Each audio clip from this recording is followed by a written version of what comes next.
Unsa naman taron?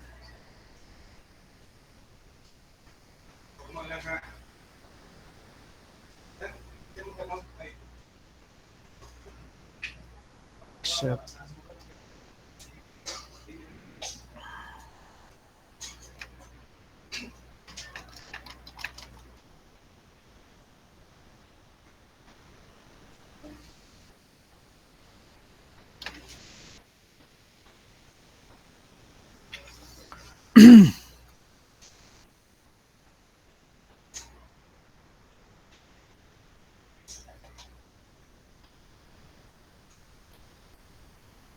Okay,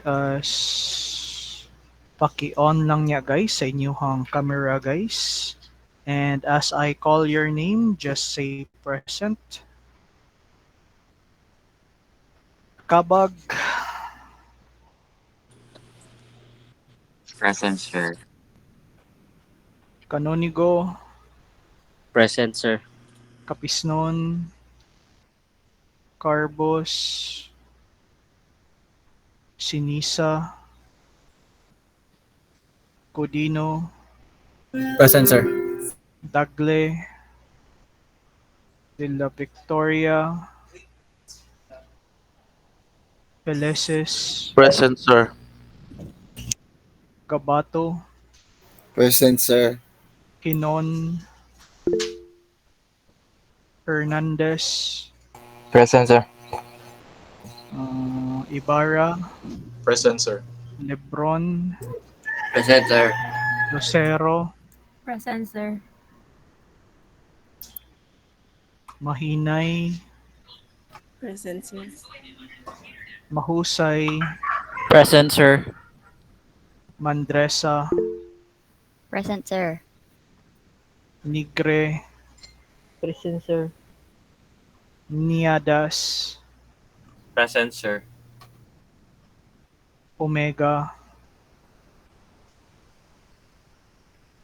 Umiktin, Present, sir. Swan, Present, sir. Sumalinog, Present, sir. Suralta, Present, sir. Texon, Present, sir. Tutu, Present, sir. Balyesado, Present, sir. Villacampa. Present, sir. Okay, so again, Omega, Hinon, Present, sir. Hinon, are you here? Yes, sir. Yes, sir. Yes, sir. Uh, Present. De La Victoria, Sir, si De La Victoria, kan nangihi pa, sir. Dagle, Present, sir. Carbos, Present, sir. Kapisnon.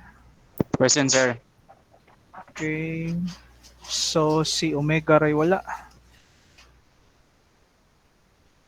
Okay, so I think nakadungog man siguro mo no atong panawagan ni Ma'am Cheryl. Okay? So we are in search for Miss and Mr. CPE. Okay, mo ni ato ang i-kanyon pangbato niya pohon dito sa ato ang CPE Yesta. Okay? So sa kaninga class, kinsa may pangbato ninyo guys? Sir, na si Micah o si Brian, sir. Mag-con sila later 4:30. Okay. Si Micah O'Brien. Okay, okay. So na duha ra? Botray ta si Umandak, sir. Felices, sir. Ayaw magbugal-bugal, oy. Okay. Si Gabato di ay, minus Gabato kay naanay kwandaan kanang stage presence ba? Nanay audience daan, sikat na. Okay, so anyway, na bugal-bugal. Uy, Gabato, awa sila Gabato, bugal-bugal king mudag katawa. Okay, so anyway, mao lang sana siya. Duha ray pang bato rin nato diri. Sa una lang. murag nagnihit jud ang mga ambungan diri sa CPE di ay kay usa-usa ra may pangbato. Okay, so anyway, sige na lang kay sa ubang kuan man gud sa ubang department ba sa usa ka klase naitik-upat ang ilahang mga bet. Okay? So anyway, anha man sila kuan expose. Okay? So ang ato ang mga CPE diri kay mga kuan kay no, mga bookish kayo. So sige, so let's now proceed to our topic. O try na tong human ba din nato in less than an hour. Okay.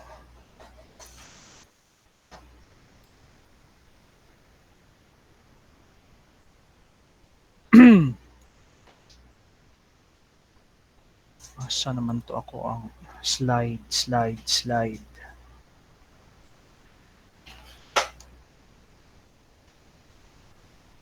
Putol-putol lagi. Dili ra putol-putol akong tingo, guys.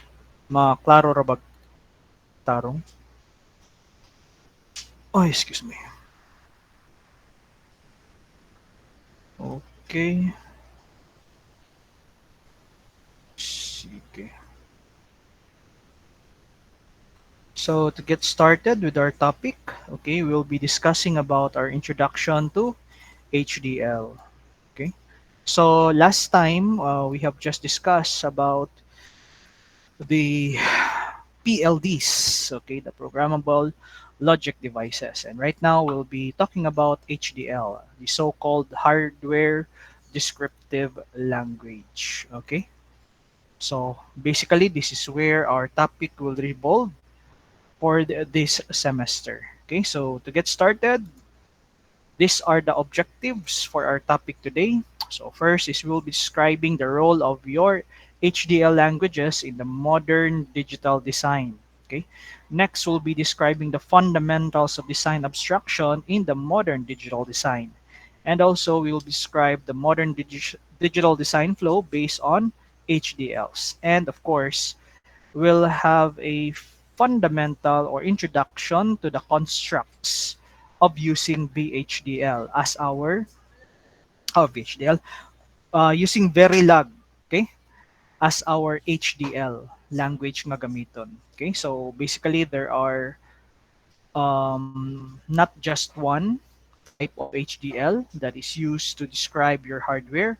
We also have the so-called VHDL, okay, naapoy System C, okay, and essentially we'll just focus our discussion on Verilog.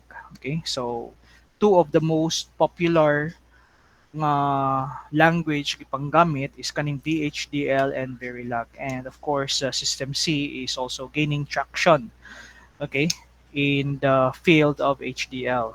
But of course, again, agto jud ta sa mga karaan. Okay, so why HDL on the first place? Okay, why do we need HDL? Dili day pwede ra o kanina lang Proteus ang ato ang gamiton kung mag-design ta sa ato ang digital circuits, no? Kay murag okay raman siguro ang Proteus, no, gamiton for designing. Okay, ma-simulate ra nato. Okay, but essentially, if you were able to design, okay, circuits like a processor, for instance, okay, medyo mga muti na taana. Okay, so probably last semester you were also able to design katong adder subtractor circuit. Di ba? Kasuway mo ato no, adder subtractor circuit. Okay? Nga tungod sa kadaghang IC gigamit, murag nagkalabo-labo na, murag nagkamang-kamang na ang simulation. Okay? So that is not even considered as an MSI, kanang medium scale integration nga design. Okay? So kamay ra kay to siya ang mga gates nga ato ang nagamit. Okay? So with HDL, okay, this will provide us with a means to describe our digital circuitry using text-based language, okay, as opposed to what we are using right now when designing digital circuitry, we use schematics, di ba? We use symbols to define our digital design. Okay? But with HDL, text-based ang design. So we use this to describe large digital systems without the need for schematics, which can become impractical in a very large design. So imagine, kung ang design nimo sa imong circuitry would be equivalent to 100,000 gates. Okay? Niyang gamito nimo puro mga schematic symbols. Okay? Maglisod tag maintain ana. Okay? So with HDL, it also supports logic simulation at different levels of abstraction. Okay, so essentially, when we try to check if okay ba ang ato ang design, di ba, we do simple simulation. Okay, so a simple on and off sa mga switches, and essentially, when we go into the so-called, okay, large design sa mga digital circuits, dili na siya as simple as checking kung ang imong output bang LED mo respond to a flick of a switch. Okay? So expected there will be a lot of inputs and output ports nga ato ang i-monitor. Okay? So with HDL, mas dali siya i-monitor because of a way, okay, on how we perform simulation with the so-called HDL. Okay? So as stated here, it provides designers the ability to begin designing and verifying functionality of large systems at high-level abstraction. Okay? So I think we're aware man siguro no unsay gamit sa kanang abstraction in design. Okay? Asa man tao na nakadungog anang term nga abstraction whenever we talk about design. Okay, asa ta nakadungog ana una guys? Sa OP, sir. Okay, sa OOP, di ba?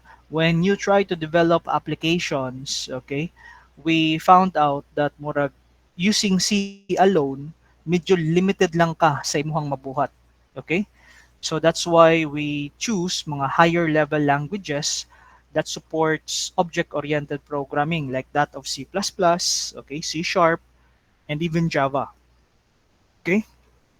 So it also provides us with a level of abstraction that of course di na ka mo go into the nitty-gritty part of the implementation. Ang imuha lang is naakay wrapper class nga pwede magamit. So igo na lang ka mo gamit sa function or the class without really going into the details as to how it was implemented inside. So when you are designing mga large system, importante kay na siya nga dili ka mag-micromanage. Okay? So high level ang imong design. So essentially, HDL provides us with that option. Okay? So it also postpones the details of circuit implementation until later in the design cycle. It enables a top-down design approach that is scalable across different families. Okay? So as stated here, it enables top-down design approach. Unsa man ang top-down design approach? Okay? So again, when talking about abstraction, it could be that you have an idea as to what, okay, the circuit would generally do. Okay? But possible, okay, sa implementation sa mga sub-circuits na ay mga lain-laing technologies nga pwede nato gamiton. Okay? So, pwede rata dili kayo mo worry about the minor details sa implementation sa mga ginagmay nga parts. So, ang importante, of course, is ang general, okay, nga operation niya. Okay? So, kanang mga ginagmay nga details, pwede ra man na nimo i-fine-tune. Okay? So, that's basically very important if you are working in a large organization. Okay? So it also supports automated synthesis. Okay? So this allows your CAD tools to take functional description of a system. Like for example, ang pag-generate og mga truth tables. Okay? So it can also create, okay, mga gate level circuitry to be implemented in a real hardware. So basically, since we are defining the circuit using text base, okay, this might really be useful, especially for those nga medyo wala kaayoy in-depth knowledge about how the hardware works. But essentially, naaras lay idea of what is needed to be done. Okay? So imagine, okay, i-program lang nako nya siya na mo generate sa gate level circuitry. How cool is that? Okay? Kay currently karon, di ba, ang style ninyo is kamo mismo may mo perform sa gate level design. Okay? Which is lingaw kaayo, di ba? So labi na pag-abot na natog mga counters, di ba? Naghisgot na tag mga state machines. Okay? Wherein ang output niya dili lang dependent on the current input but also on the previous output. Okay? So mo ni naka-advantage po na ng HDL guys. Kaning gitawag nato nga synthesis. Okay? So it can generate mga gate level circuitry. It can actually also generate, okay, that functional description of your system. Okay? So those are why we use HDL in digital design. Okay? Now before we go in depth about HDL, okay? Tanaw sa ata a bit of history, okay, of how HDL came into being. Okay? So nindot man jud ng mutan-aw ta sa history kay di ba unsa toy ingon nila sa unsa ingon ni Rizal, okay, unsa toy tagline ni Rizal ana guys? Hindi lumingon daw, sir. Sa pinanggalingan. Sige, tiwas oy. Wala na ako kasubaw sumpay, sir. Napatay ang hindi marunong lumingon sa pinanggalingan ay hindi magaling. Unsa man na unsa ba? Hindi Unsa man na guys, nakarating ang sa hindi lumingon paroroonan, siguro, sir. kana. So mao na siya. Okay? Oh, napasiingon ko nun, comment. Ang hindi lumingon sa pinanggalingan ay may stiff neck. Oh, pwede sad. Okay? So anyway, looking back at the history of digital design, okay? So in 1950s, okay, so that was the advent of the invention of the IC. Okay? So basically, Jack Kilby made the first patent on ICs. Okay? So that was patented last 1959 in the month of February. So gitaytola na niya guys as miniaturized electronic circuits. Okay? So wala pa na siya matawag nga IC. Miniaturized electronic circuits pa lang. So that time he was still working with Texas Instruments. Okay? So don't mistaken ha Jack Kilby with JK Flip-Flop. Bisag magtuo mo ba? Since JK, Jack Kilby din na mo na inventor din sa flip-flop. Okay? So actually dili si Jack Kilby mo inventor sa flip-flop. Okay? So gikwan lang na siya, murag gi-attribute lang na in honor of his accomplishment in designing these ICs. Okay? So JK Flip-Flops is actually a collaboration of different engineers also from Texas Instruments. Okay? So not necessarily nga si Jack Kilby joy ga-design o ga-invent anang JK Flip-Flop. Okay? So next we have Robert Noyce. So kinsa may kailang Robert Noyce dere. When or what was that accomplishment nga nabuhat ni Robert Noyce nga nailhan ninyo siya? Aside from that, of course, the patent, okay, which was filed pag July. Okay? Unsa man si mga noticeable kuan niya guys, kanang contribution niya in the field of computers. Low, no, nakalimot Ang na Intel siya. 4004, sir. Okay? So, Intel 4004. Basically, he owns, okay?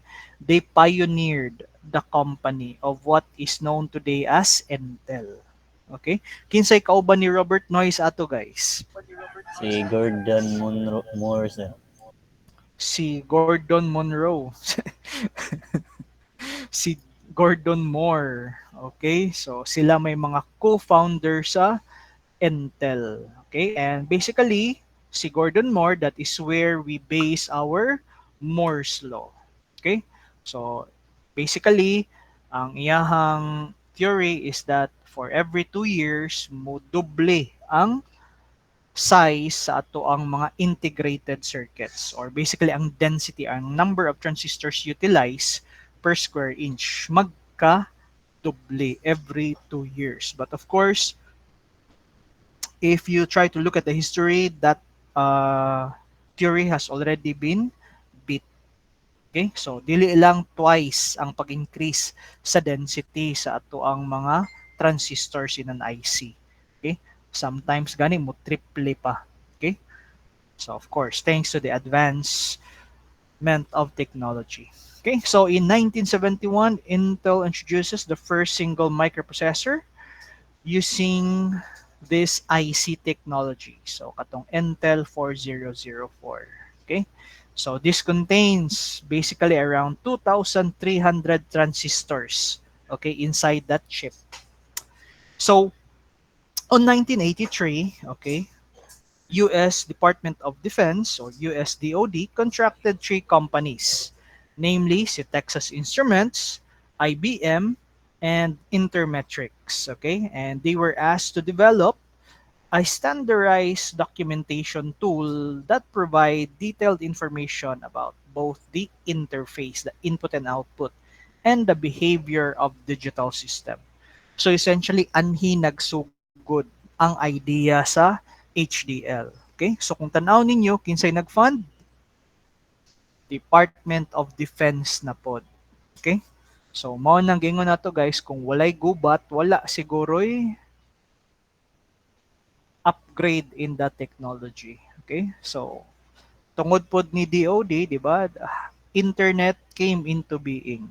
Okay? Again, with the idea nga it can become useful during warfare. Okay?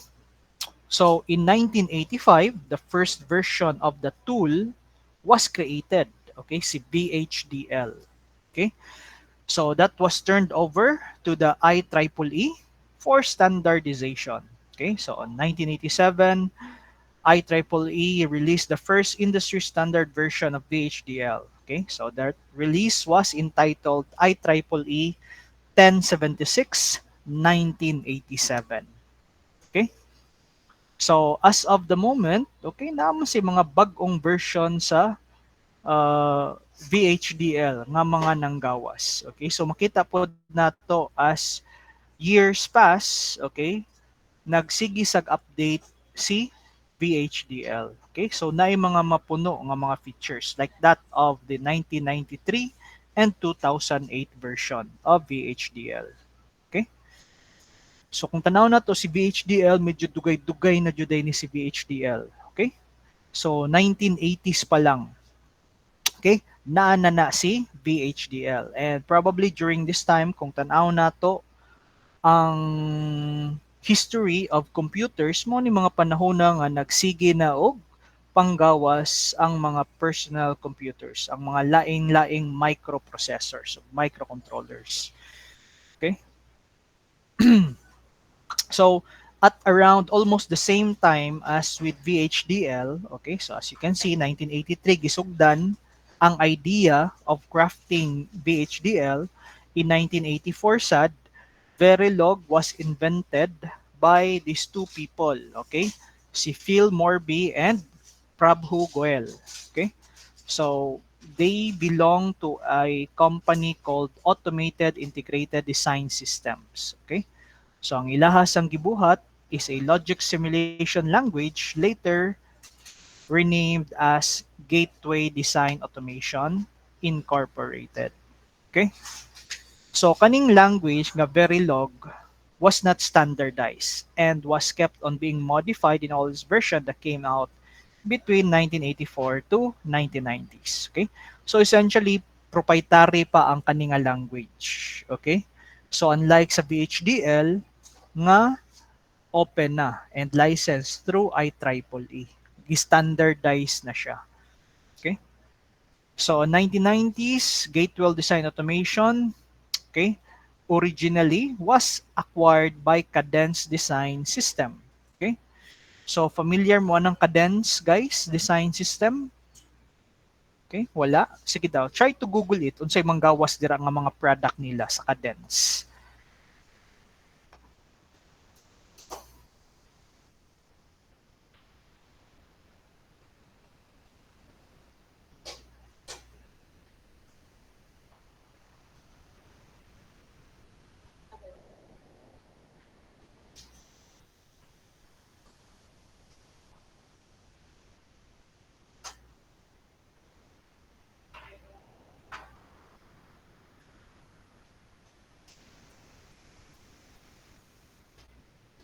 So unsay nakita ninyo, guys?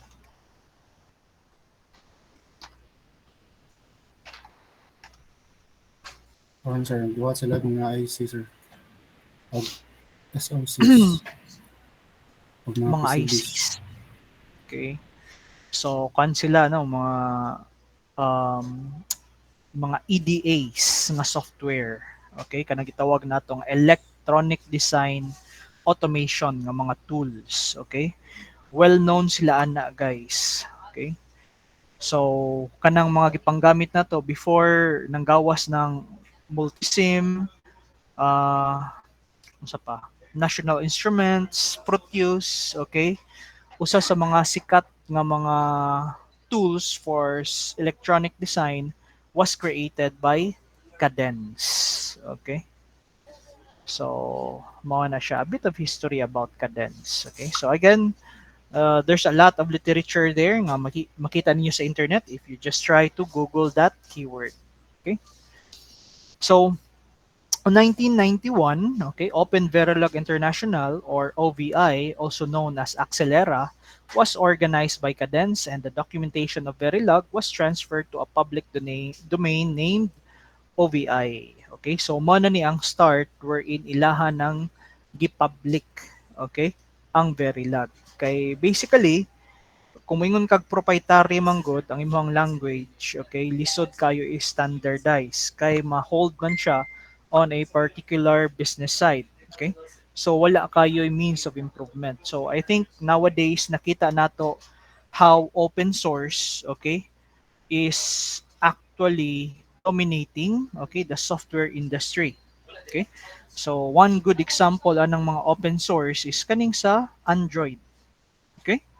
So awa si Android as compared with the Microsoft na operating system for mobile devices. Okay, wala jud to ka lift off ang ilang product because again proprietary man siya.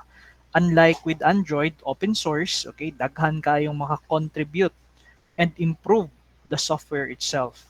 Okay? So kani sila na threaten pod sila nga oy murag wala man kayo manggamit sa Verilog. Kay closely ties naman sa mga proprietary nga user. Okay?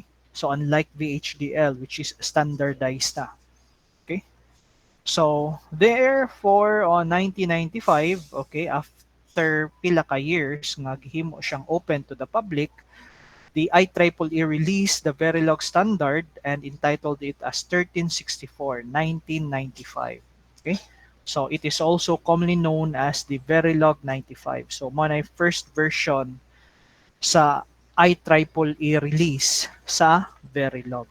Okay? So again, kung tanaw na to, it's almost a decade pod ang nilabay before siya na standardize. Okay? So as of the moment, I think murag napay mas latest pa din Verilog 2001. Okay?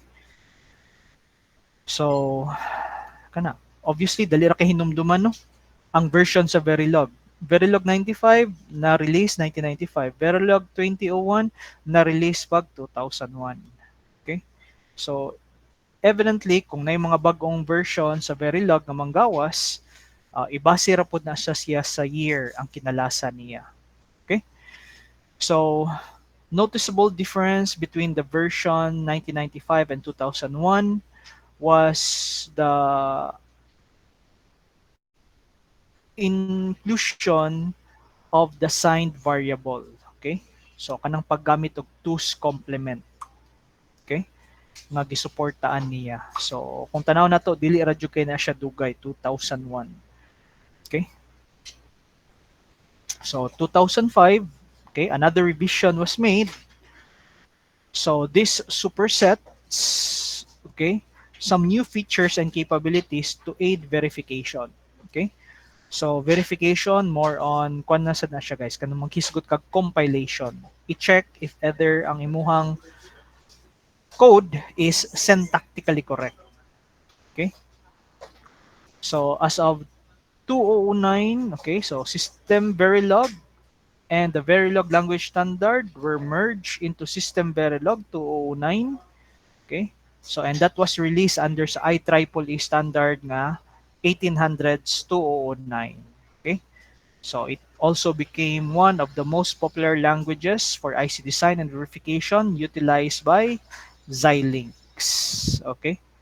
So by the way, gigamit nato is dili Xilinx kay nindot unta ang kaning Vivado design suite nga IDE gamiton for Verilog but apparently dako kayo siya system requirements. Okay? So ang installer na lang daan lapas na og 20 gig.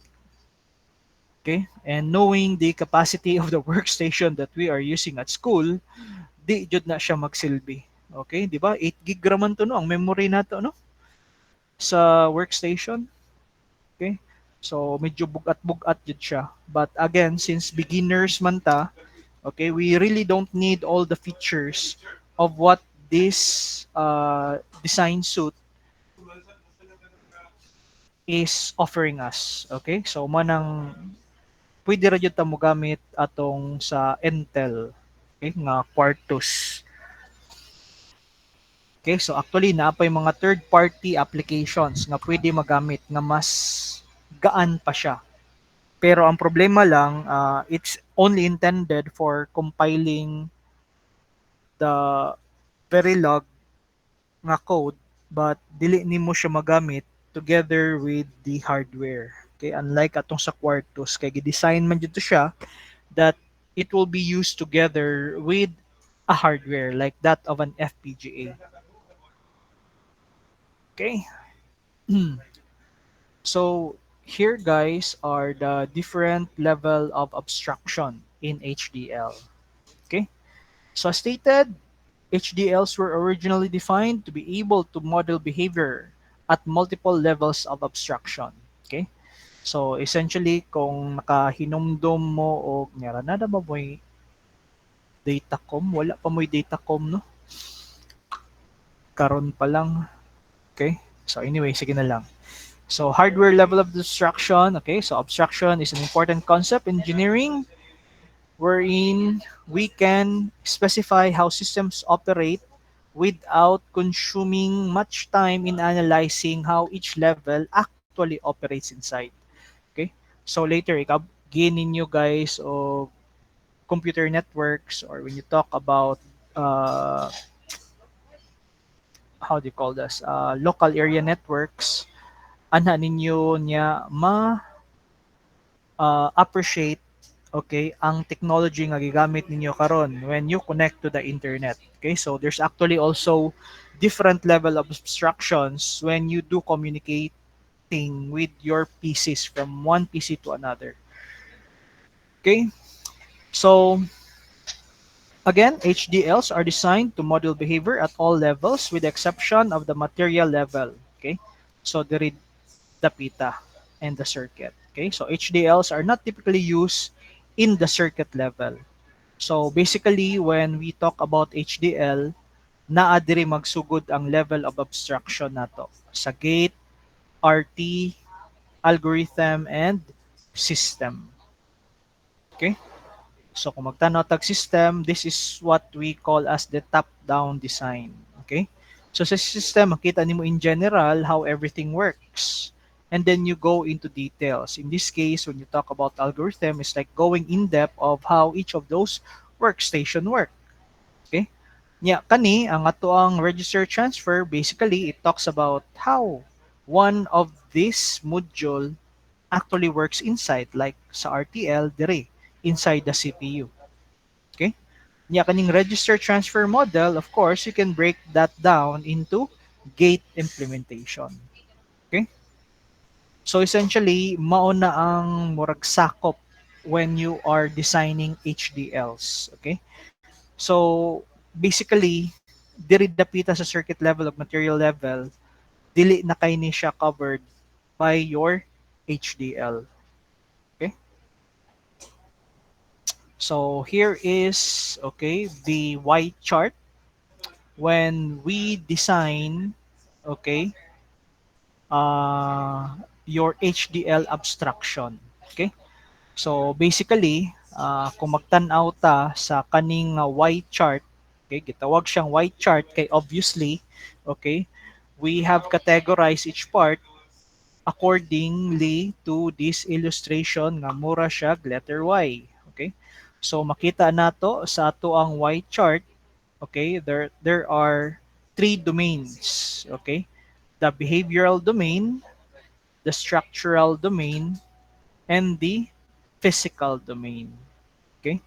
So in this chart also makita nato ang level of abstraction nga gipanggamit. Okay? So from the system level, algorithmic level, register transfer, gate level, and the circuit level. Okay? So makita pod nato dire in the behavioral domain, let's say talking about the specification, ikabot nato sa structural domain, makita nato dira unsa man ang specification nga iyang gipasabot. Okay? Like for instance, the use of CPU, memories, okay? So naa dira dapita. And as we move along to the physical domain, makita nato dira niya ang actual implementation like ang chip and board planning. Okay? So essentially, under each level of abstraction, makita nato unsay mga gipang implement according to the different domains. Okay? Like under sa behavior, structural, and the physical. So I think if you look at the behavioral domain, maka-relate ra mo no? Differential equation, obviously, di ba? Relate kay mo na oy. Okay? So mga KVL, KCL, mo na sila ang sa circuit level. Okay? So sa gate level, from there, you'll be able to apply your knowledge in Boolean algebra. As we go to the RTL level, so you talk here about register transfer. So basically some uses of flip-flops. So sa algorithm sides, again, in design phase, okay? So gamit kayo dira ang mga state diagram designs nga ato ang gipanggamit, and of course your specifications. Okay? So mo ni guys ang kaning gitawag nato nga lisod I pronounce Gagsky and Kuhn's Y chart. Okay? So medyo lingaw-lingaw siya guys when you talk about the different level of abstraction, okay, in HDL. Okay. So unsa pa man, again, this is just visualizing the so-called Y chart. Makita nato ang iyang top-down design flow, and basically as you analyze this type of chart, okay, so we again take note moving from the behavioral domain to the structural domain. Okay? So moving from this domain to this domain, basically mo na gitawag nato guys nga synthesis process. Okay? So whenever synthesis is performed, okay, the resulting system will be compared with the previous or prior behavioral description. Okay? So we call that as verification. Okay. And again, the process of creating the actual circuitry, okay, corresponding to the structural description, mo na ni ato ang gitawag nga implementation. Okay. So again, from the behavioral domain, as we move to the structural domain, we call that as the synthesis process. So from the structural domain to the physical domain, mo na ito ang gitawag nga implementation. Okay? So, unsa pa man. I think maura na siya guys. Ang idea sa Y chart developed by Gagski and Kunz. Okay? Medyo ubay-ubay lang kayo. Wordy kayo. Daghan kay basahonon. Okay? O mao na dito akong gisulti ganina guys. Okay? So, moving from the behavioral domain to the structural domain, mo na ato ang gitawag nga synthesis process. And of course, checking back, okay, the prior behavioral description of your design, mo na gitawag nato nga verification. Okay? So, mura ba double check kung sakto ba ang na-synthesize nato. Okay? Okay. So, sa paman, moving forward, okay, let's look at the digital design flow, okay, in HDL. So this is basically the so-called digital design flow steps. Basically, when we perform a smaller design or design of a fully contained subsystem, this process is being used, and basically it shows individual steps, okay, steps nga gitawag natong based on classical nga digital design. Okay? So, kung tanaw na to, first step, okay, you have the specification. So, in the specification, we state the desired behavior of the design, okay, using broad and high level specification. Okay? So, the next step, okay, we describe here the high-level architecture of the design. So, kanang gamit sa block diagrams. Okay? So, usually when you use block diagrams, diba, it doesn't really show what are the gates being utilized or unsang mga CLC ang gipanggamit. Okay? So, this simply shows the general behavior. Okay? So, which can of course be implemented with the help of truth tables, di ba, state diagrams, or even katong gitawag nato nga FSMs. Okay? So next, we have the synthesis. Okay? In synthesis, we create the gate level connection similar to that of a schematic or netlist of a design using logic synthesis process. I think familiar man siguro mo ning netlist guys, no? Okay? Netlist or kanang gitawag nato nga rat list.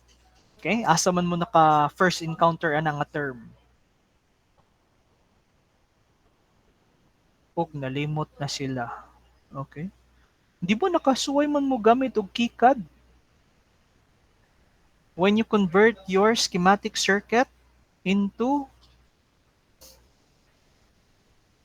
board design, PCB design, okay? Kung sige gamit ninyo sa inyong kwan guys, katong usa to nga subject. Clickpad ni sir, pero wala mo nang convert schematic. Walay convert into schematic. Basically, giyon sa man din ninyo pag-design sa inyong PCBs. Wala din mo mag-start og May schematic. kaabot na sir. PCB. Nagunsa ra din mo sa inyong unsay gibuhat din ninyo ato guys.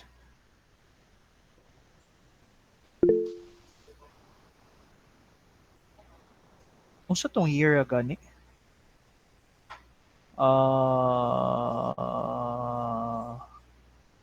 Before sa logic circuits. Unsa kiti title ato nga subject? Drafting mo na sir. Drafting, CPE drafting, no?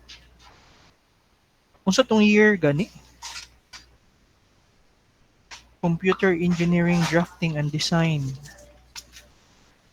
Nag-breadboard mo? First year, sir.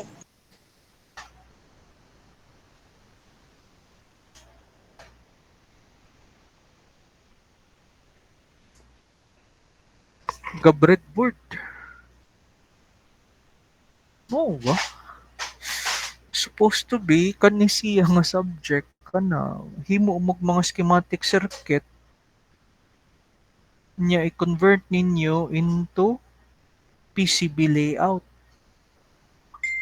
Nag-breadboard na hinuon mo. No? Sige lang. Okay? So, KiCad ang gigamit ninyo ato, no? Anyway, pare-pareha ra man gyapon na siya og procedure, guys. Pakit-on niya tamog sample how you will be creating your own PCB design in Proteus. Okay? So, actually, ang process, if you use KiCad, pareha ra man. Ang nakanindot lang anang KiCad good is that since open man siya, there's a lot of available libraries for you to choose. So dali ra jud kayo nga mag-convert ka sa imong schematic circuit into PCB layout. Okay? Wala ba ko maka-demonstrate ninyo ana sa katong Proteus? Murag naka-demonstrate man siguro ko katong ma-3D gani ang iyang view. Di ba? Kahinumdum mo ato nga 3D view nga gipatyok-tuyok pa gani nato what it looks like under the PCB ang inyong design. Wala ba? Sige na lang. So anyway, padayon ta. So number 4, okay, technology mapping. Okay, on this part, you select the logic technology that will be used, okay, and the specifications nga ato ang panggamiton. On this portion, we manipulate the gate level netlist schematic into a form, okay, that will be suitable for the technology nga gamiton. Okay? So, mo na siya sa technology mapping. Okay? Arawit sa sabaan ni nila.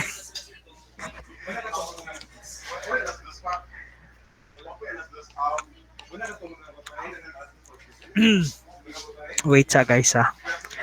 Pahuman sa natos lag storya kay murag makipaglugba jud ko diri.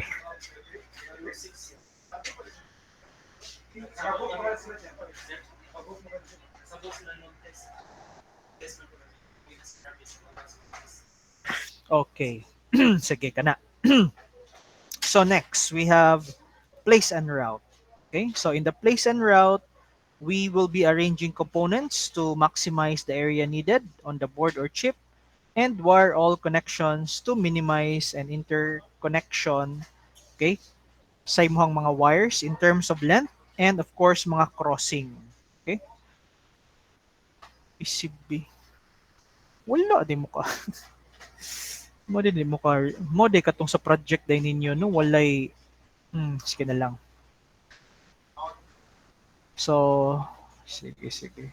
We'll try to include that sa atoan yang topic guys kanang mag-design mo ginyong PCB para of course inyong mga project ba dili lang puro breadboard ang inyong output. Okay? So maka-design pod mo og kanang murag professional looking circuitry nga dili pinalit. Okay? Og hinimo day ninyo. Okay, so 6, verification. So once a technology is chosen and the routing is complete, the gate and the wiring delays can be used to estimate whether the final design will meet the timing and power consumption requirements of the original specification. Okay, so that's basically what the verification stage is used for. Okay, so pang-checking na. Okay, and of course, after ma-verify nga okay na ang design, then you move on to the fabrication stage, wherein at that stage, ang imuhang design would be implemented. Okay? So, anhin na nato makita katong mga programmable logic devices, okay? So, mga board level, o kanang magitawag nato nga mga ASIC. Okay? Unsa to'y meaning anang ASIC gani, guys? Kahinumdum pa mo unsay ASIC?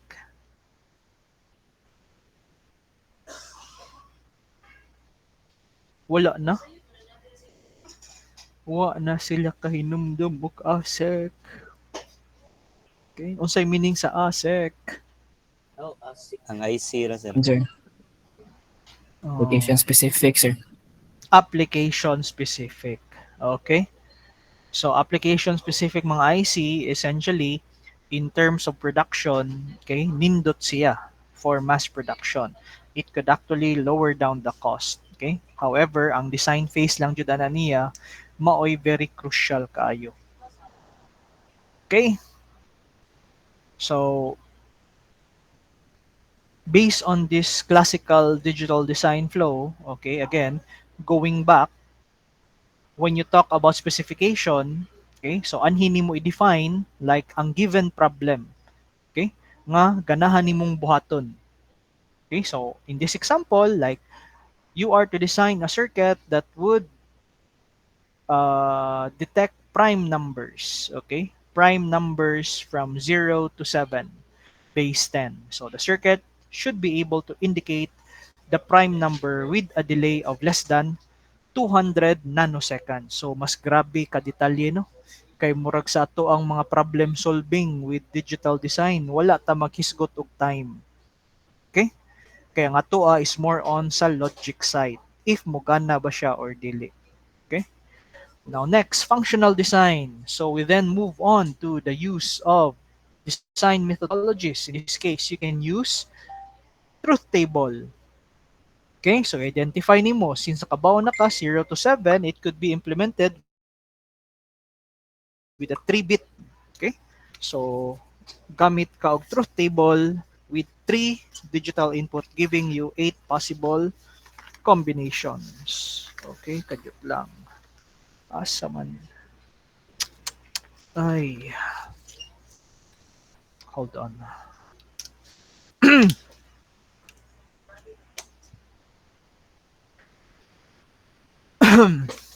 Okay.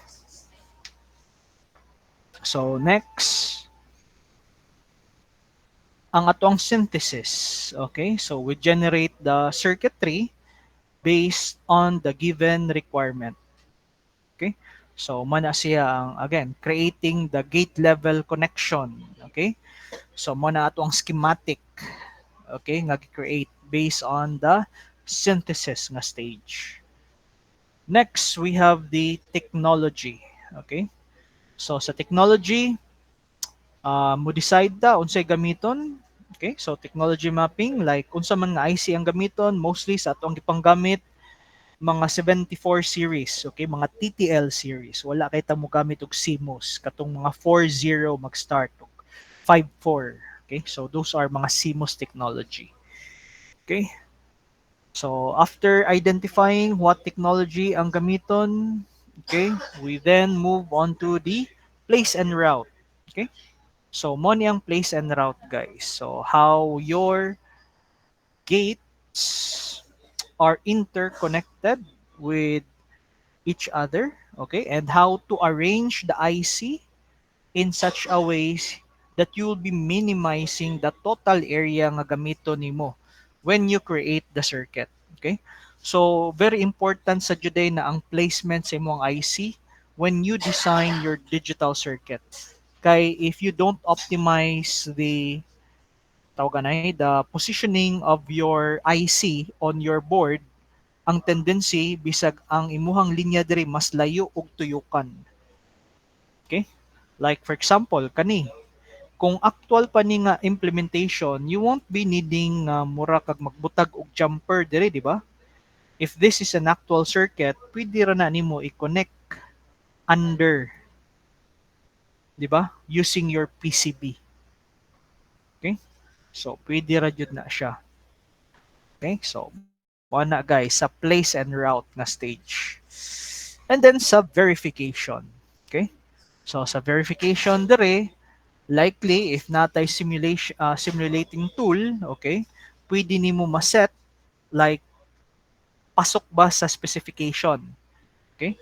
So, base sa to ang gi-ask ganina, dapat ang output niya, di ba, dili mo lapas og pila ganito? 200 nanoseconds base sa given input. Okay? So, can we compute that? Of course, pwede na nato ma-compute. Okay? Namantay ka nang gitawag, guys, nga propagation delay time sa IC. Like, for this gate to generate an output, pila may delay ang iyang ma-generate. Okay? So for each of this gate naanay delay nga iyang ma-generate. So basically kanang wire almost negligible na kay na ang iyang delay kay conductor man na siya, but kaning mga IC na-adjud na siya delay like mga pila ka nanoseconds, which might be again crucial to the requirement of the design. So base dire, let's say for instance, kung ang total delay niya is naa sa 150 nanoseconds, so meaning okay ang ato ang design. Okay, so kung maghisgot ta sa verification na stage, okay, once the design has been complete and all the requirements were satisfied, okay, including the delay, then you can now proceed with the fabrication. Okay? So, mo ni niya ato ang fabrication. So, again, wa magamit og PCB, breadboard lang sa. Okay? So, mo na siya guys, ang classical digital design flow. Okay? So, essentially nakaagi man mo ani nga process tanan. Diri lang dapita, wala kayo tawagan wala kayo ma-emphasize, okay, ang gamit sa delay. Kay mostly sa inyong design, relying on combinational circuits man. Okay, so dili kayo, how do you call that? Dili kayo crucial ang time. Okay, but when you will be working with uh, SLCs, okay, you need to take note of the time. Kay dako kay na siya impact. Okay? So this is now the so-called modern digital design flow nga ato ang gi-adapt. Okay? Especially when it comes to the HDL designs. Okay? So sa modern digital design flow, okay, in a way, naargyapon to mga basic steps na to like the specification, functional design, synthesis, technology mapping, place and route, verification, and fabrication. Okay? So, naalay mga additional steps that were added. Okay?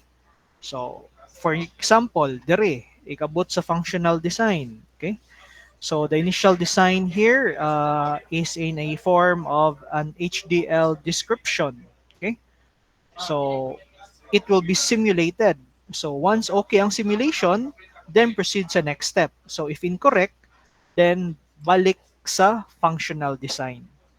Okay?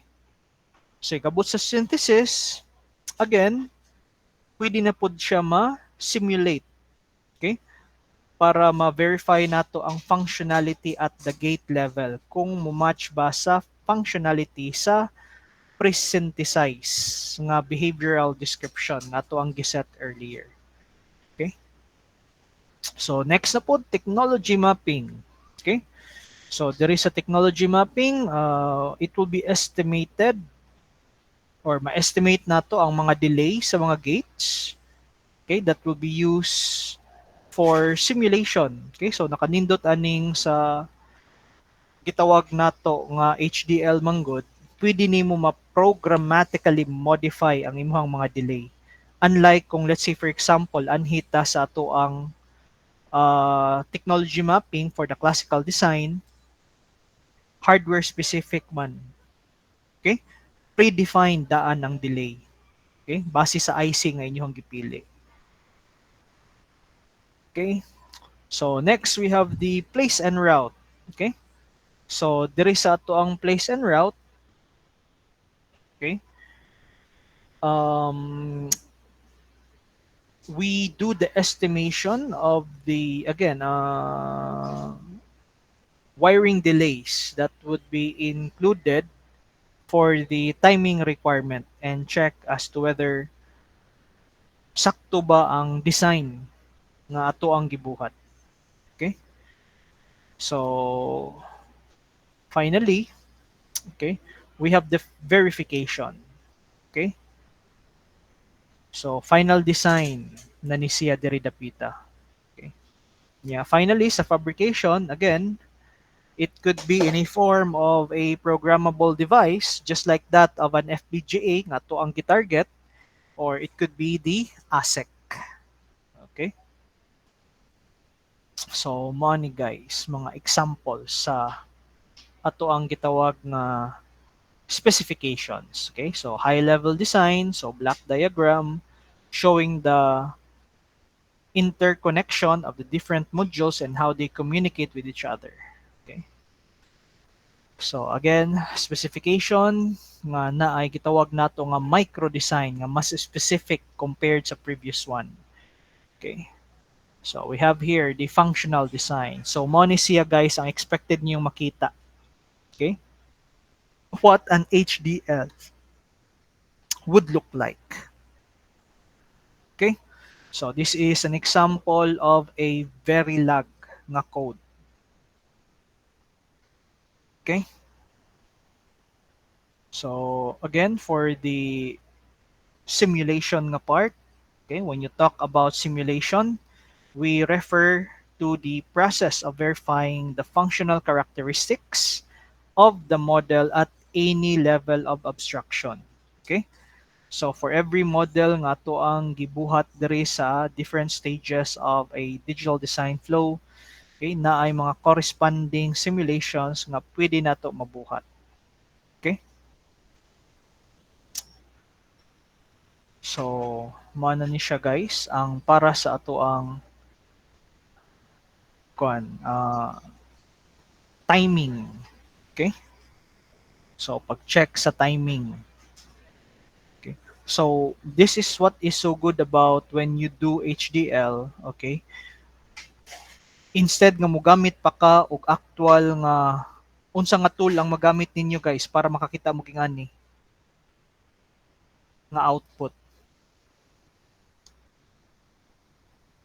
Okay? Unsa nga tool? Madaranig kwan, multimeter, analog or digital multimeter.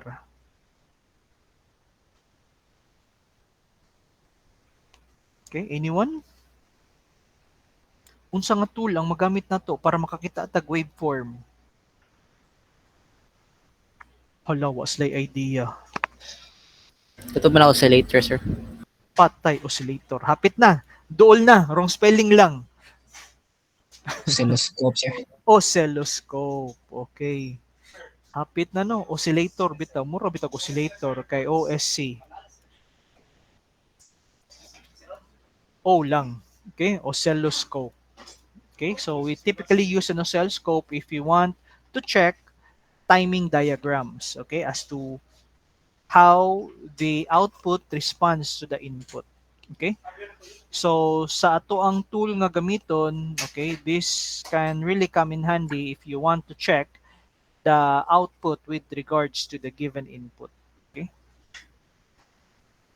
So, again, sa synthesis, okay, nga part, okay, RTL is transformed into a gate level design and is checked to have the same functionality as that of your RTLs ba. Okay? So, unsa man ang RTLs? Again, register transfer logic. So, basically, guys, kanang RTL, somewhat similar po na siya when you craft your Boolean equation. Okay? So, if you have a Boolean expression, in a way, kabaw man mo how to construct that expression into a circuit. Okay? And that is basically the basis of RTL design. Okay? So again, sa technology mapping, okay, mapping the gate level design to a cell from a standard cell library. Again, for this part sa implementation, okay, very important po diri ang tool nga to ang gamiton. Okay, so dapat ang IDE nga to ang gamiton supports the hardware that you will be using when you do technological mapping. Kaya part ana niya, of course, is unsa man na nga device ang imong i-create. Is it for CPLDs, FPGAs, or pang-ASIC ba na siya? Okay? So, kani guys, parts of gihapon ni sa design. Okay? In the modern digital design flow. Kani gitawag nato nga place and route. Okay? So, when you will be designing, okay, pohon sa imuhang IC, Okay, labi na when you are designing ASEC, pwede ikay mo define kung asa na dapita sa block nimo ipangbutang ang mga parts niya or modular parts. Okay, so mo ni gitawag nato nga mapping stage. Okay, so of course we have the verification used to check if the final design is met. Okay, based on the power and area estimates based on your specification, of course. Okay, and lastly, the fabrication. Okay, so this is an example, guys, of a silicon wafer layout. Okay, nga design. Okay, so murag mga masks ni siya nga gamiton when laying out in a silicon wafer. Okay, so when I was working before with Fairchild Semiconductor, wala man gud ni siya dito sa among area nga gitrabahuan. Usually, ang maabot sa mua is ang wafer na. Okay? Unsa man ang wafer? Pagkaon na, sir, lami na, sir. Okay? So, kanang wafer, guys, essentially contains the semiconductor. Okay? So, gitawag siyang wafer kay mura mo na siya disk. Okay? And inside the wafer, anha naka-embed ang imuhang ICs. Okay? So, this is typically used or it is typically made up of silicon material. Okay? So, just to give you an idea, no, unsa nang gitawag nato nga wafer.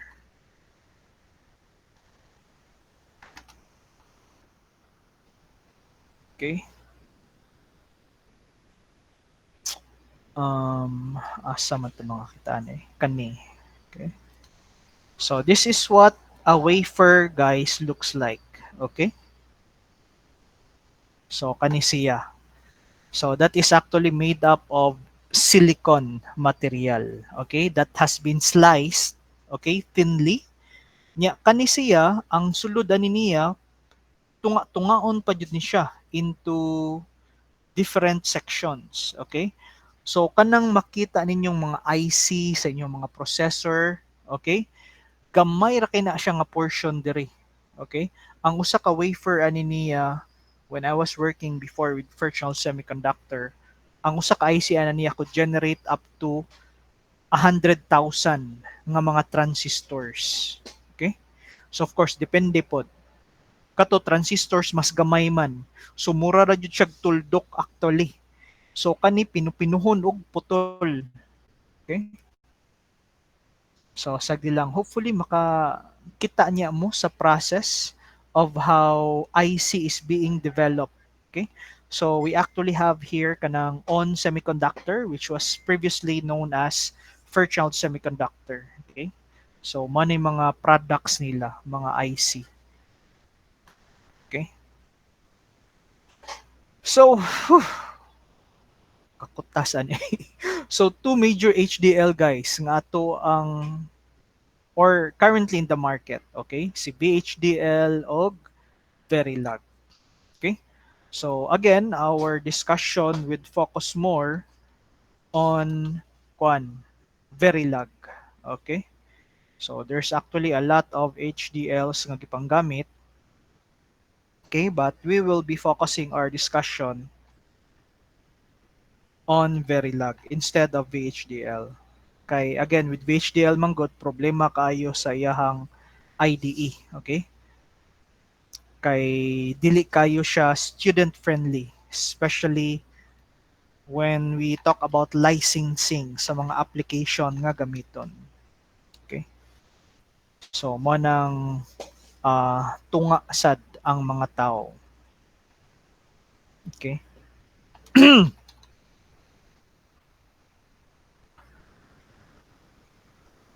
So what else? So when talking about VHDL, okay, as stated, sa iyang history pa lang daan, kabauta nga it is supported by the government. Okay? So when talking about Verilog, basically mas more on sa private industry ang iyang conceptualization. But evidently, it also becomes open source, okay? Because once open source, mas dali man ang process sa standardization. Okay? So when you talk about VHDL day, guys. Okay, so VHDL stands for VHSEC, Hardware Descriptive Language. Wherein VHSEC stands for Very High Speed Integrated Circuit. Okay, taas kay no? Okay, so remember ha, sa acronym, basin din mo gawas sa quiz. Okay, so here is like a typical, how do you call this, comparison between the VHDL and the Verilog language. So once you talk about VHDL, it is considered to be strongly and richly typed language. Whereas there is a Verilog, okay, weakly and limited type nga language. Okay? Unsa man ang pasabot anang strongly typed, guys? Kanang strike siya sa mga data types, sir. Okay. So, kwan kay siya, no? Specific kay siya sa data type nga gigamit. Okay.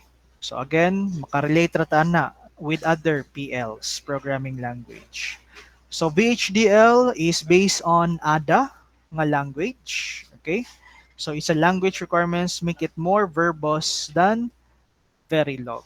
Okay. Whereas, when you talk about Verilog, its heritage can be traced back in C programming. Okay, so it's actually also based on an older language of HDL called Hilo. Okay, so I think medyo ma-visualize na ba ninyo, guys, nganong nag-verilog ta?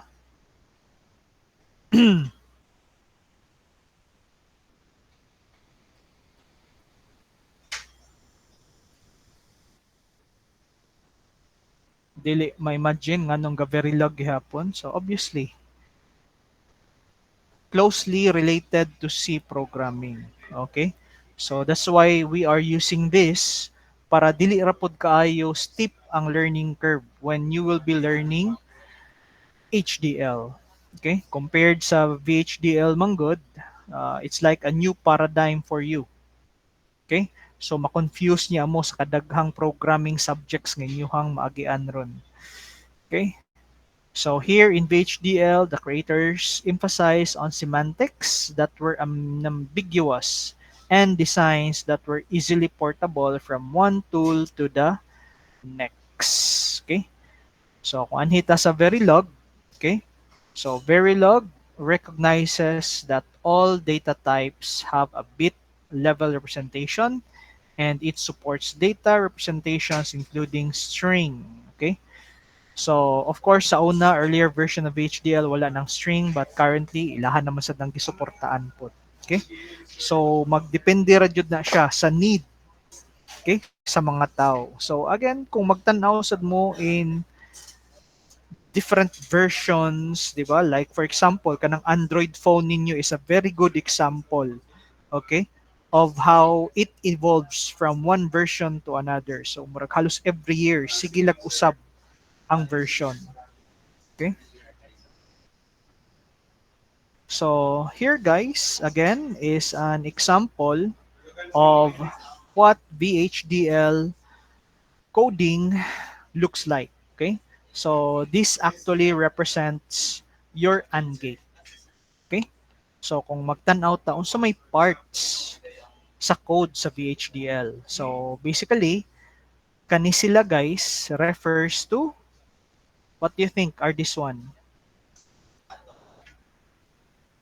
Okay? Comments, sir. Ha? Okay, klaro kayong comments Comments. no. Okay? So nganong nakaingon man ta comment na siya on the first place? Okay? So unsa may gamit sa comment di ay? So we use comment as a way of documenting our code. And the way those lines are represented in that code evidently shows like it's a documentation, di ba? So that is how VHDL creates comment. Okay? Daghan na ra ba kay mo hibaw-an saon pag-comment, di ba? Backslash, asterisk, nya karon naa pa joy colon, okay? Nya karon sa VHDL naa pa jud di ay double dash. Okay. So in any way, kani siya diri, as you can see, it's like equivalent to your include. Okay? So mag-add ka og library. Okay? Kung sa Java pa na siya, unsa na sa Java, guys? Okay, import, sir. Ha? Import mong gano'n sa Python. Import. Okay, so just like Python. How about sa C Sharp?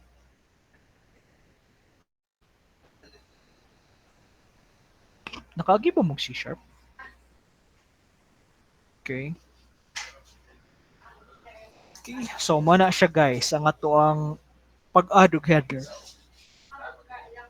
Okay. So, next here is the entity declaration. Okay. So, the entity declaration, kung magtanaw mo, this is like somewhat equivalent to how we do it with microcontrollers. Okay. So, di ba, when we create our program in microcontrollers, what we do next after declaring the libraries nga panggamiton of the variables, we specify the direction of the pins. So, basically, kaning entity declaration in VHDL, that is also the part of the code wherein you specify the inputs and the outputs sa inyong design. Okay? So that is again specified here under sa entity. Okay? And then of course, sa main code ninyo, mao na ni siya diri, guys, ang architecture. So this is the part of the code that actually performs the operations, okay, that are being required for your circuit to perform. Okay? So this is how AND gate is represented in VHDL. Okay? So kung tanaw ninyo, sus, grabihan, no? AND gate lang. Mo ni ang lines of codes nga inyong dapat i-perform. Okay? Again, di kay ninyo makita probably ang relevance niya when you are working with simple circuits. But as the circuit becomes more complicated, anha ninyo mahibaw-an, guys, why they are important. Okay. And this is the Verilog implementation. Okay?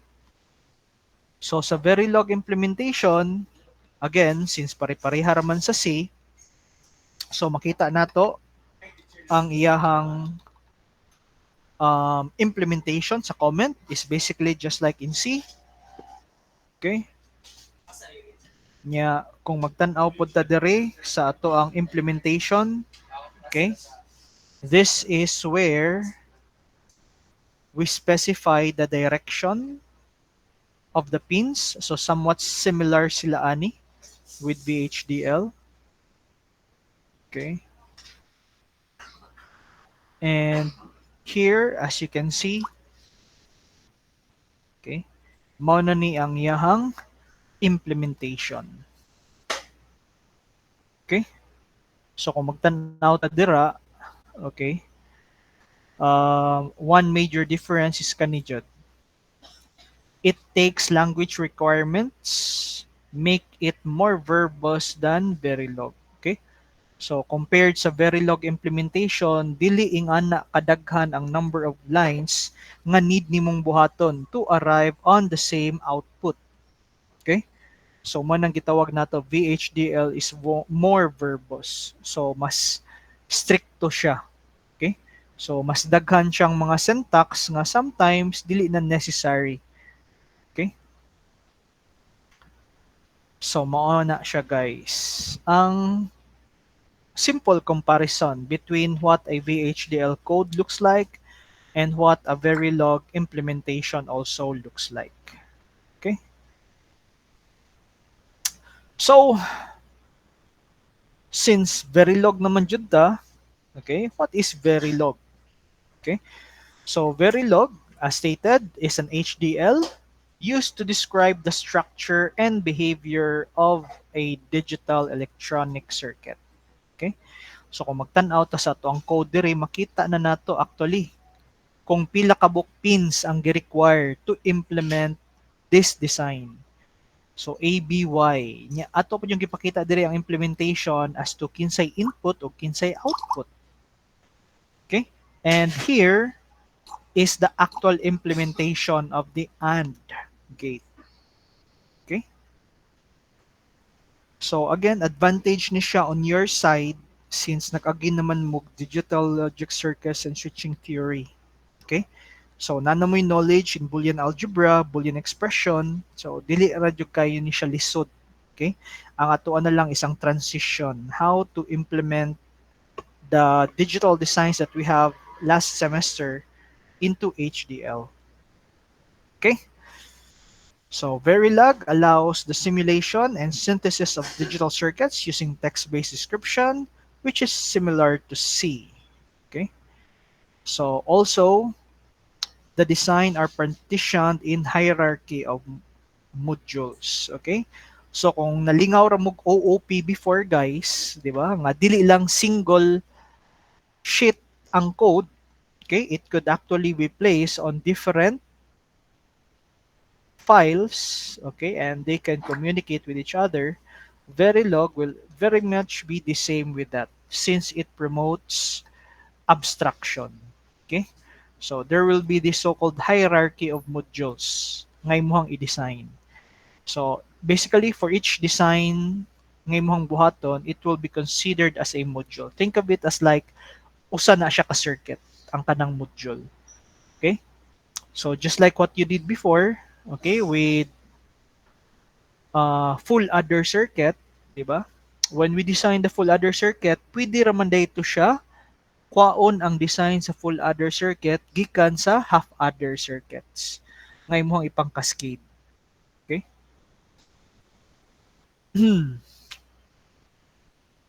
So, modules communicate using input and outputs and in-out ports. So, modules. Unsa man ang modules? Again, kani may example sa module. So, if you have another module, you can let them communicate via the I/O pins that were previously defined. Okay? So it also offers one key features of Verilog HDL is that the described process execute in a concurrent manner. So kani pod siya guys, mao ni usa ka major difference between HDL and that of your microcontroller nga program. Sa microcontroller manggod nimo nga program, igpadaga nimo sa imong program, di ba, i-execute niya one line at a time. Okay? Pero when you talk about Verilog, okay, dapat ang imuhang pagsabot sa Verilog is that it is equivalent to an actual circuit. So unlike diri sa microcontroller wherein igbasa nimo sa imong program memory, okay, dili dungan ang pagbasa niya kung dili one line at a time, diri sa Verilog is like implemented jud siya nga parallel execution. Okay?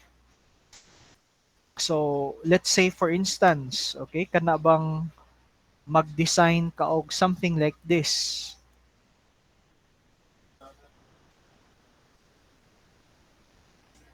Okay. Something like this. Kung himuna nimong program, it's basically like A plus B then multiply with C, di ba? Wherein evaluate sa imong processor, it evaluates it from left to right, top to bottom. But when you talk about Verilog, okay, igbasa niya sa input niya, dili na siya basahon nga first basa, second basa, then generate the output. Okay? So it's like when it evaluates the output, ingani ang pagbasa na niya. Time base. Okay? From this section to this section, unsay expected output. Unsay sunod nga output na stage. Okay? So very important ang timing diagram niya when we move on to Verilog. Okay? Oh. So again, the IEEE Verilog standard document is known as LRM. okay, or the Language Reference Manual. This is a complete authoritative definition of the Verilog HDL. So again, you don't need to buy guys book na ara ni siya ma-download. But of course, sometimes makatabang sa juday ang book kay i-summarize naman good. Take note, this is like a reference manual. So it actually contains all the details about the Verilog language. Ang problema lang ani niya usahay manggot, like unlike sa book wherein murag na kay guide ba unsay unang buhaton, since this is a manual, mura ba ikaw na'y bahala pangitaas sa kaganahan magsugod. Okay? So Verilog doesn't stands for any abbreviation. It's a portmanteau of the words verification and logic. So makita man siguro no asa gikuha si Verilog. Verification and logic. So that's where the name Verilog comes from. Okay, combination sa pangan. Okay, so anyway, we'll be continuing this next meeting. Okay, the levels of abstraction. Okay, but before we go, can we all again turn on our camera, please? Okay. Naka-sud na ba mo guys sa katong Google Classroom? Yes, sir. Okay, so ako alang niyang i-post lang dito ang detailed nga instruction as to what you need to do. So for now, ang buhata lang sa is look for that ebook katong gi-provide nako dito nga title, okay? So that you can read your topics in advance. Okay? So essentially maghimo man mo ani og murag learning module. Okay? Anad man kay mo anang learning module, no? Unsa kanay sugod sa learning module? So once you specify the title, then you define the objectives. Okay? So once ma-define ang objectives, inyo hadeng i-break down ang topic. So again, dito sa book nga ako ang gi-provide, naanay naka-indicate dito nga mga subtopics. So ang inyo na lang buhaton, essentially murag i-summarize ra jud to ninyo guys ang content sa book. Okay? And of course, mag-provide sad mo og report, okay? Nga inyo hasang preparahan og PowerPoint presentation. So base sa chapter nga inyohang nabasa, okay? Mag-reporting mo, okay? What the topic is all about. Okay? So more like a discussion, okay? Para sa inyong mga classmate. So mangitaan lang sa nako na siya pamaagi nga magbutang ko dira og drive og anha ninyo i-upload. Okay? So it will be shared for everyone para of course namanggoy topic dira nga murabag naa say prerequisite topic. So kung dito nimo masabtan ang previous nga topic nga dapat i-report sa previous group, medyo maglisod ka og report sa imuhang topic. Okay? So manang himuna ko siyang open for everybody para ma-access ra sa tanan. Okay? Sige, I'm still waiting for others. Wa pagyapon maka-on ang ilahang camera. Sige na, dali na kay nana sa din mo reklamo. Time na, sir. Okay, si Nigre, Canonigo, Umiktin. Okay, naaman sa gihapon sa day. Okay, naano man si Hinon sa day. Ingon niya, night ra ko nun yan. Naana siya sa day. Uy, sige na uy. Asa naman yung uban? Wa pa man mag-on ng camera. Okay, so Umiktin, Canonigo, Nigre, your camera still is off. Oo na mong camera, sir. Oh, naka-on yung camera. Ay, sus! Ako sad, Nag-share. sir. Naka-on. Nag-share account man di ay. Og nganong mapaong man diri sa ako ah. Ah, okay. Sige.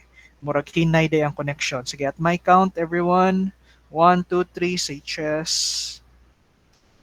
Okay, so that will be all for today. Padayon lang yata ni ka Thursday sa pang discussion.